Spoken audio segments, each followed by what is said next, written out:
इस तस्वीर को जरा ध्यान से देखिए। लोग इसे सोशल मीडिया पर खूब शेयर कर रहे हैं और शेयर करने के साथ साथ लिख रहे हैं कि कर्म का लेख मिटे नारे भाई।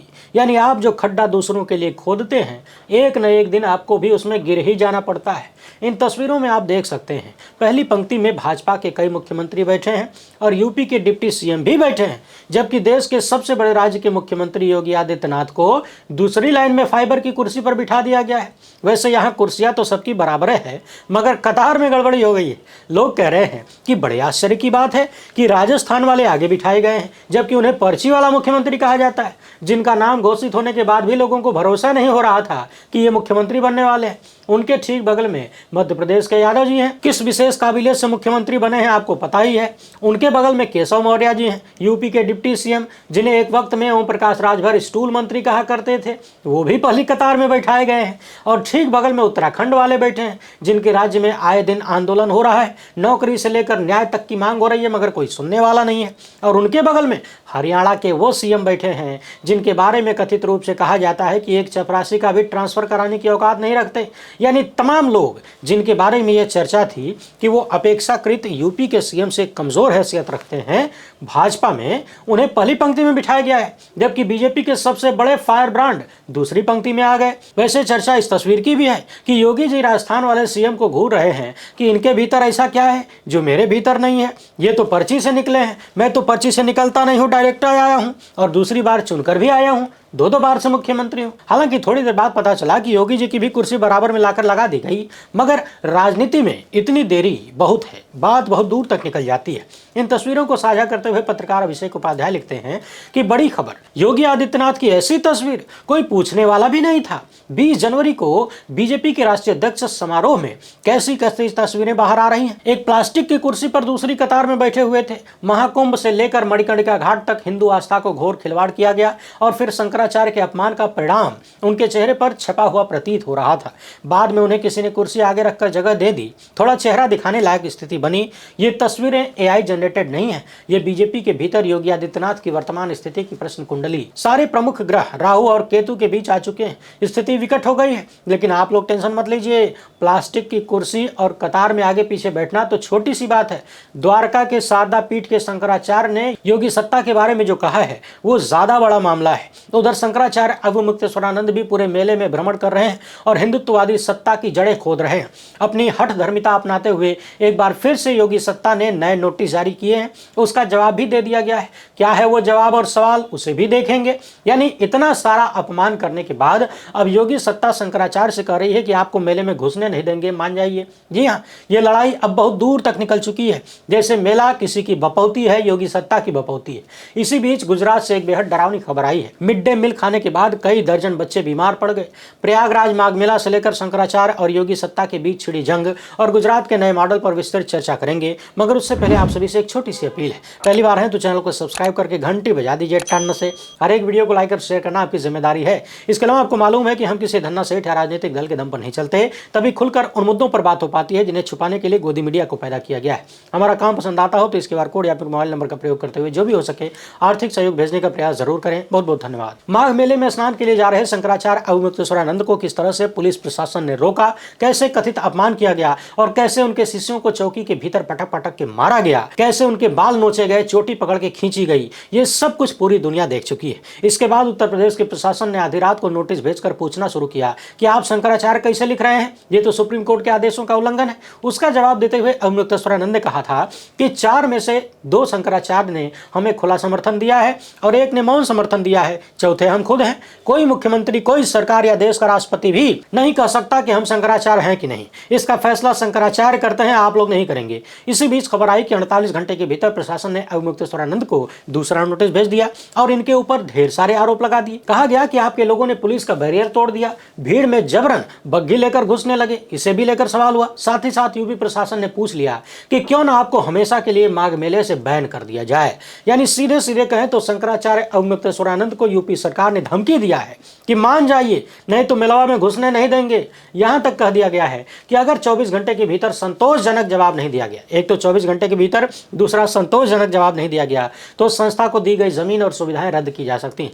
यानी मेले में शिविर लगाने के लिए जो जमीन का आवंटन किया गया है या जो सरकारी सुविधाएं दी जाती हैं उसको रद्द करने की धमकी सीधे सीधे शंकराचार्य को दी गई है। बुधवार को सुबह 7 बजे ये नोटिस लगाया गया, जिस पर 18 जनवरी की डेट थी, यानी बैक डेट की नोटिस लगाई गई है। और अगले दिन सुबह 8 बजे शंकराचार्य ने इस नोटिस का जवाब भी दे दिया और कहा कि आपने जो आरोप लगाए हैं वो गलत हैं, भ्रामक हैं। प्रशासन का सवाल था कि मौनी अमावस्या के दिन आपने इमरजेंसी के लिए रिजर्व पांटून पुल पर लगा बैरियर तोड़ दिया, बिना अनुमति के बग्घी के साथ संगम में जाने की कोशिश की, इससे भगदड़ का खतरा पैदा हो गया।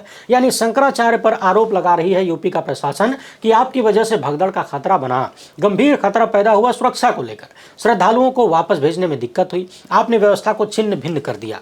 इसके जवाब में शंकराचार्य की तरफ से कहा गया कि कुछ अधिकारियों ने जानबूझकर अव्यवस्था पैदा की। बाद में उसी का आरोप शंकराचार्य पर डालने की कोशिश की गई। सीसीटीवी फुटेज और मीडिया कवरेज से सच्चाई साफ दिखती है और शंकराचार्य और मुक्तेश्वरानंद के पास कोई बग्घी है ही नहीं, वो तो पालकी से संगम स्नान के लिए जा रहे थे। यानी यूपी प्रशासन का सवाल ही गड़बड़ निकल गया। बग्घी का मतलब होता है उसको चलाने वाले घोड़ा घोड़ी होनी चाहिए और शंकराचार्य जिससे जा रहे थे वो पालकी थी। अगला सवाल था कि आपने खुद को शंकराचार्य बताते हुए मेले में बोर्ड लगाया, जबकि आधिकारिक रूप से आपके शंकराचार्य होने पर सुप्रीम कोर्ट की रोक है। 24 घंटे के भीतर जवाब नहीं मिला तो संस्था को दी गई जमीन और सुविधाएं रद्द की जा सकती हैं।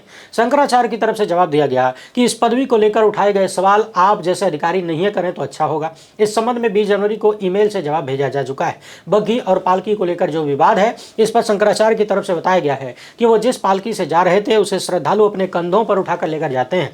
पालकी में छोटे छोटे स्टील के पहिए लगे हैं, उसमें न तो घोड़ा है न तो मोटर है और थाना प्रभारी खुद शंकराचार्य को स्कॉट करके संगम की ओर लेकर जा रहे थे। बैरिकेड भी पुलिस ने ही खुलवाया। यानी सोचिए, अगर खुद थाना प्रभारी ही शंकराचार्य को लेकर जा रहे थे तो क्या थाना प्रभारी ने ही बैरिकेडिंग को तोड़ दिया? यूपी का प्रशासन यही कहना चाहता है क्या? शंकराचार्य के प्रतिनिधि ने यह भी चेतावनी दिया कि अगर प्रशासन ने कोई अवैध या दुर्भावनापूर्ण कार्रवाई की तो संबंधित अधिकारियों के खिलाफ कोर्ट में सिविल, क्रिमिनल और संवैधानिक कार्रवाई की जाएगी। साथ ही साथ ये भी कहा कि धार्मिक गतिविधियों में बाधा डालना मानवाधिकारों का उल्लंघन है और इसकी जिम्मेदारी प्रशासन की होगी। आपकी स्क्रीन पर तमाम वो पत्र हैं जो शंकराचार्य की तरफ से जवाब के रूप में भेजा गया है। उधर शंकराचार्य के शिष्यों के साथ जो बुरी तरह पिटाई हुई थी, यानी चौकी में उन्हें पटक पटक के मारा गया था, उनके बाल नोचे गए, चोटी खींची गई, ये मामला अब राज्य मानवाधिकार आयोग भी पहुंच चुका है। इलाहाबाद हाईकोर्ट के वकील डॉक्टर गजेंद्र सिंह यादव ने इस मामले की आयोग में शिकायत किया है। निष्पक्ष जांच की मांग की गई है और अधिकारियों की भूमिका को संदिग्ध बताया गया है। इस शिकायत में कहा गया है कि मेला प्रशासन और पुलिस ने शंकराचार्य के धार्मिक काफिले को संगम की ओर जाने से रोका, उनके शिष्यों के साथ धक्का मुक्की की, मारपीट किया, स्थिति को तनावपूर्ण बनाया। जब संत और अखाड़ों को स्नान और धार्मिक अनुष्ठान की अनुमति दी गई है तो शंकराचार्य के काफिले को रोकना गलत है और भेदभावपूर्ण है। पिछले दिनों यूपी के पूर्व मुख्यमंत्री अखिलेश यादव ने शंकराचार्य से फोन पर बात किया था, साथ देने का वादा किया। इसी बीच खबर आई है कि नेता प्रतिपक्ष माता प्रसाद पांडे ने शंकराचार्य से मुलाकात की और मुलाकात के बाद कहा कि सरकार सनातन धर्म की बात तो करती है लेकिन एक संत के अपमान पर चुप है। यह मामला किसी बड़ी साजिश का हिस्सा हो सकता है, इससे विधानसभा में भी उठाया जाएगा। मीडिया से बातचीत करते हुए शंकराचार्य ने कहा है कि अगर ये लोग सरकारी सुविधाएं वापस लेना चाहते हैं तो ले लें, जमीन वापस लेना चाहते हैं तो वो भी ले लें, लेकिन साथ में जवाब तो देना पड़ेगा ना कि ये सुविधाएं क्या सोचकर उन्होंने दिया था, उनकी बुद्धि को क्या हो गया था जब ये सुविधाएं मुझे दे रहे थे और अब उनकी बुद्धि को क्या हो गया है कि ये वापस ले रहे हैं। क्या सोचकर दिया था, क्या सोचकर वापस ले रहे हैं। उधर आज माघ मेला में शंकराचार्य ने भ्रमण करना शुरू कर दिया और आज सुबह से ही तमाम साधु संतों से जाकर मुलाकात कर रहे हैं और ये मुलाकातें योगी सत्ता के लिए बड़ा संकट बनती जा रही हैं, क्योंकि एक के बाद एक तमाम साधु संत शंकराचार्य के साथ आ रहे हैं और बाकायदा ऐलान कर रहे हैं कि योगी सत्ता माफी मांगे अन्यथा आंदोलन होगा। आप अपनी स्क्रीन पर देख सकते हैं, एक बार फिर से शंकराचार्य अपनी पालकी पर सवार होकर माघ मेले में पहुंचे, तमाम साधु संतों से मुलाकात कर रहे हैं। इनके ट्विटर हैंडल से दावा किया गया है कि सूत्रों के हवाले से उन्हें यह भी जानकारी मिली है कि अपने सभी कुकृत्यों में विफल होने के पश्चात अब प्रशासन साधु के वेश में कुछ आपराधिक प्रवृत्ति के लोगों और एक विशेष पार्टी के कार्यकर्ताओं को भेजकर शंकराचार्य एवं उनके शिष्यों के साथ झगड़ा कराने की साजिश रच रहा है और इन सब में कुछ सरकारी पक्ष के साधु भी सहायता कर रहे हैं। यानी पिछले दिनों हम जो सरकारी पक्ष के साधु यानी सरकारी साधु संत कह रहे थे वो बात बिल्कुल सही है। यानी आरोप यह है कि साधु के वेश में कुछ पुलिसकर्मी और एक विशेष राजनीतिक दल के लोग, वो विशेष राजनीतिक दल कौन है अंदाजा लग गया होगा तो कमेंट बॉक्स में लिख दीजिएगा, और असामाजिक लोगों को शंकराचार्य के आसपास भेजकर बवाल मचाने की साजिश हो रही है। यानी एक तरफ शंकराचार्य माघ मेले में घूम घूम के तमाम साधु संतों से मिल रहे हैं और इस कथित सरकारी षड्यंत्र के खिलाफ लोगों को एकजुट कर रहे हैं, दूसरी तरफ खतरनाक साजिश उनके खिलाफ होने के आरोप भी लग रहे हैं। इसी बीच जगत गुरु रामानुजाचार्य का कहना है कि प्रशासन माफी मांगे नहीं तो आंदोलन करेंगे। अगर शंकराचार्य पालकी से आ रहे थे तो सम्मान पूर्वक उनसे अनुरोध करके पैदल ले जाकर स्नान करवाना चाहिए था। अभी भी टाइम है, यूपी का प्रशासन माफी मांगकर विवाद को खत्म करे, अन्यथा अगर जरूरत पड़ी तो संत समाज दिल्ली में आंदोलन करने को भी तैयार है। पिछले दिनों आपने सुना होगा कि रामभद्राचार्य ने कह दिया कि अविमुक्तेश्वरानंद के साथ जो हुआ अच्छा हुआ, उन्होंने गलत किया था। हालांकि रामभद्राचार्य पूरी तरह से सरकारी आदमी बताए जाते हैं, खाता न बही, जो भाजपा कहे वही सही। इनको सही गलत से कोई मतलब नहीं है, ये हमेशा भाजपा की सत्ता का पक्ष लेते हैं और ऐसा बार बार देखा गया है। अब उन्हें जवाब देते हुए रामानुजाचार्य ने कहा है कि रामभद्राचार्य ने ऐसा कौन सा अच्छा काम किया है कि उनकी बात मानी जाए। साथ ही ये भी कह दिया कि सनातन परंपरा में खंडित मूर्ति की पूजा नहीं होती, अगर ब्राह्मण का अंग भंग हो जाए तो उससे पूजा नहीं कराई जाती। यानी रामभद्राचार्य जो कि शारीरिक रूप से पूर्ण नहीं है, इसलिए उनको वो नहीं करना चाहिए जो वो करते हैं। उधर सोशल मीडिया पर एक और वीडियो वायरल है रामभद्राचार्य का। ये सीधे गाड़ी से पहुंच जाते हैं जहां स्नान करना है, संगम स्नान करना है वहां पर, और गाड़ी साफ साफ दिखाई भी देती है, जबकि यही शंकराचार्य को ज्ञान दे रहे थे कि पैदल जाना चाहिए। उधर द्वारका की शारदा पीठ के शंकराचार्य सदानंद सरस्वती ने भी योगी सरकार को आईना दिखाया है और कहा है कि पिछले दिनों मौनी अमावस्या में प्रशासन के द्वारा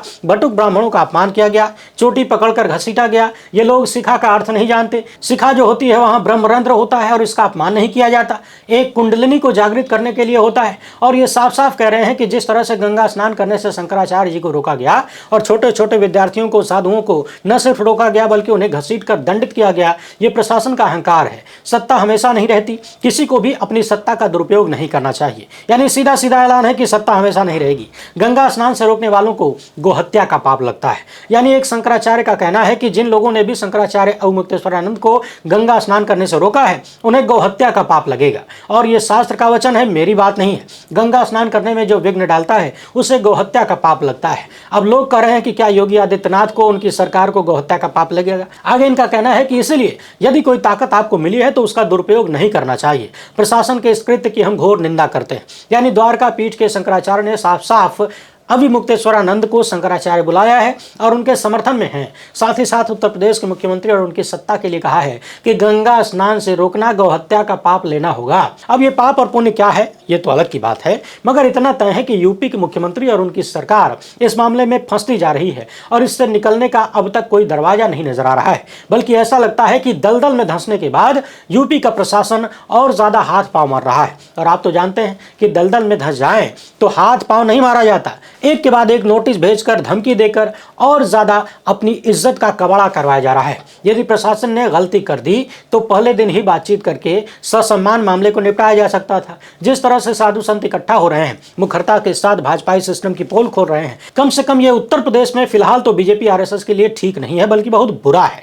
क्योंकि एक साल बाद ही यूपी में विधानसभा के चुनाव होने वाले हैं और कुछ महीने बाद ही मैदान में लड़ाई शुरू हो जाएगी। यूपी में ब्राह्मण और ब्राह्मण विधायक पहले से ही योगी सत्ता से खुन्नस खाए बैठे हैं, गुटबाजियां शुरू हैं। ब्राह्मण विधायकों का आरोप है कि नाम देखते ही उन्हें गुनहगार बता दिया जाता है। यानी यूपी में मामला गड़बड़ाता हुआ दिख रहा है। उधर शंकराचार्य अवमुक्तेश्वरानंद की डिमांड है कि जिन्होंने बदसलूकी किया उन अधिकारियों पर कार्रवाई करिए। इस सत्ता ने 100 करोड़ सनातन धर्मियों के आचार्य का अपमान किया है।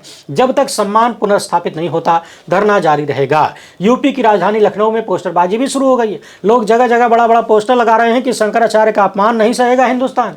यूपी के पूर्व मुख्यमंत्री का कहना है कि भाजपा जब सनातन की सगी नहीं है तो फिर बाकी किसी की और क्या सगी होगी। अब आप जरा सोचिए कि जिस सनातन के नाम पर और जिसकी रक्षा के नाम पर बीजेपी आरएसएस ने सत्ता हासिल किया, आज हालात ये हो गए हैं कि वही सनातन के साधु संत इनके खिलाफ आंदोलन कर रहे हैं, उन्हीं का अपमान किया जा रहा है और सत्ता लड़ाई छेड़े बैठी है। माफी मांगने की बजाय उल्टे धमकाया जा रहा है, हड़काया जा रहा है। महाराष्ट्र के नेता संजय राउत ने कहा कि यूपी में शंकराचार्य को लाठियों से मारा जा रहा है, स्नान से रोका जा रहा है, जिन्हें महाराष्ट्र के डिप्टी सीएम एक वक्त में एकनाथ शिंदे गुरु कहा करते थे। अब वो एकनाथ शिंदे चुप हैं। प्रधानमंत्री को भी इसकी निंदा करनी चाहिए। वैसे प्रधानमंत्री को करनी तो चाहिए, अपने मुख्यमंत्री को समझाना चाहिए, क्योंकि अंबानी के बेटे के शादी में शंकराचार्य भी गए थे और प्रधानमंत्री को भी जब पता चला तो बाकायदा जाकर शंकराचार्य के पांव छू रहे थे, आशीर्वाद ले रहे थे। और मुझे जहां तक याद है, शंकराचार्य ने अपने गले से एक माला निकालकर प्रधानमंत्री को पहना दिया था। अब सवाल यह है कि क्या प्रधानमंत्री वो सीन भूल गए, वो माला भूल गए? क्या उन्हें याद नहीं कि वो जिसका पैर छू रहे थे उसको उन्हीं की पार्टी के नेता, जिनके कंधे पर प्रधानमंत्री हाथ रख के ज्ञान देते हैं, अपमानित कर रहा है?